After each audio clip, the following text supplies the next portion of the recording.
খুব ভয়াবহ অবস্থা ছিল, আপনারা জানেন। সেই অবস্থা থেকে আমরা উত্তরণ ঘটিয়ে আমরা এই শহীদ মিনার চত্বরে শান্তি শৃঙ্খলাভাবে বিনা আক্রমণে আমরা এখানে সমাবেশ করছি। কালকে আমাদের যে সমাবেশ ছিল তা নিতান্তই একটি আক্রমণাত্মক সমাবেশ ছিল। মুহুর্মুহুর আক্রমণে আপনারা জানেন প্রেস ক্লাব চত্বর এক অবর্ণনীয় ঘটনা ঘটে গেছে। সেখানে আপনারা জানেন আমাদের দাবি ছিল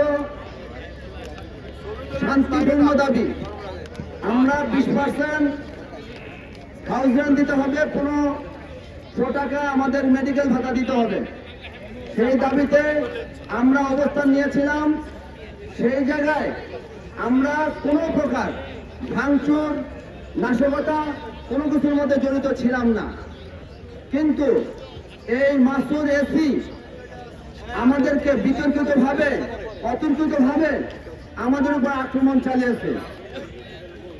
তার প্রমোশনের জন্য সে বুঝাতে চেয়েছে দেখুন আমরা শিক্ষকদেরও ছাড় দেই না, কিন্তু এটা জানে না শিক্ষকরা যদি ব্যাট হাতে নেয় তাহলে অনেকেরই অস্তিত্ব থাকবে না।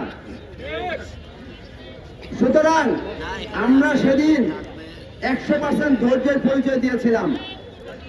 আমাকে শুধু আমি বক্তব্য দিয়েছিলাম এবং সেখানে অবস্থানের ঘোষণা দিয়েছিলাম।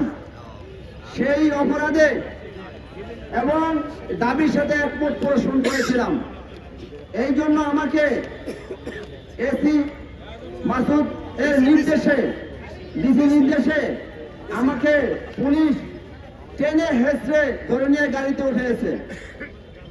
আপনারা জানেন সেখানে আমি বলেছিলাম আমি শিক্ষক এবং এই শিক্ষকদের ন্যায্য দাবির জন্য আমি এসেছি। সুতরাং আমাকে এভাবে নির্যাতন আপনারা করতে পারেন না। সেই প্রেক্ষাপটে আমি গেঞ্জি পরে এসেছি আজকে সারাদিন এই মুন্সিগঞ্জ থেকে এসেছিলাম, যার জন্য আমার শার্ট নাই, যার জন্য একটা গেঞ্জি পরে আমি আজকে শার্ট ছিঁড়ে ফেলেছে। এই প্যান্ট আগেরটাই পরেছি, এই যে ছিঁড়ে ফেলেছে, লাত্তি বুটের লাত্তি এই সমস্ত খেয়েছি। এতে আমার কোনো দুঃখ নাই, আমার একটাই সান্ত্বনা, আমার এই শিক্ষকদের জন্য আমি একজন নগণ্য কর্মী হিসাবে কাজ করতে পেরেছি, এটাই আমার সান্ত্বনা। আমি পাশাপাশি এটা প্রত্যাশা করি যতদিন পর্যন্ত আমাদের এই দাবি পূরণ না হবে ততদিন পর্যন্ত শিক্ষকদের দাবির সাথে একতা ঘোষণা করে মুন্সিগঞ্জ জেলা থেকে কর্মবিরতি সহ সমস্ত কর্মসূচিতে একতা ঘোষণা করে আমি শহীদ মিনারে অবস্থান করবো ইনশাআল্লাহ।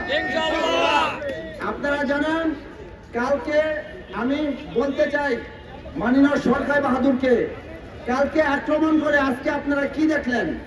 আজকে সারা বাংলাদেশ কর্মবিরতিতে যুক্ত হয়েছে। আপনারা জানেন যখন শিক্ষকদের উপর আঘাত কেউ মেনে নিতে পারে না।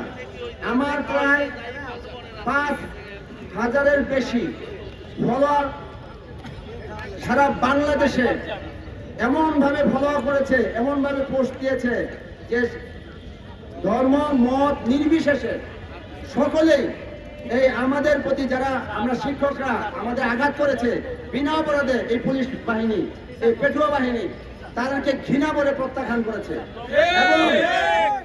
এবং তাদেরকে ঘৃণা করে প্রত্যাখ্যান করে তাদের পদত্যাগ চেয়েছে।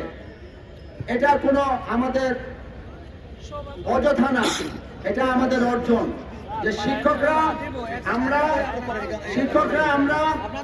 ধৈর্যশীল হয়ে এই পুলিশের আক্রমণকে মোকাবেলা করে আজকে মানুষের হৃদয়কে জয় করেছি, সাংবাদিকদের হৃদয় জয় করেছি, সুশীল সমাজের হৃদয় জয় করেছি।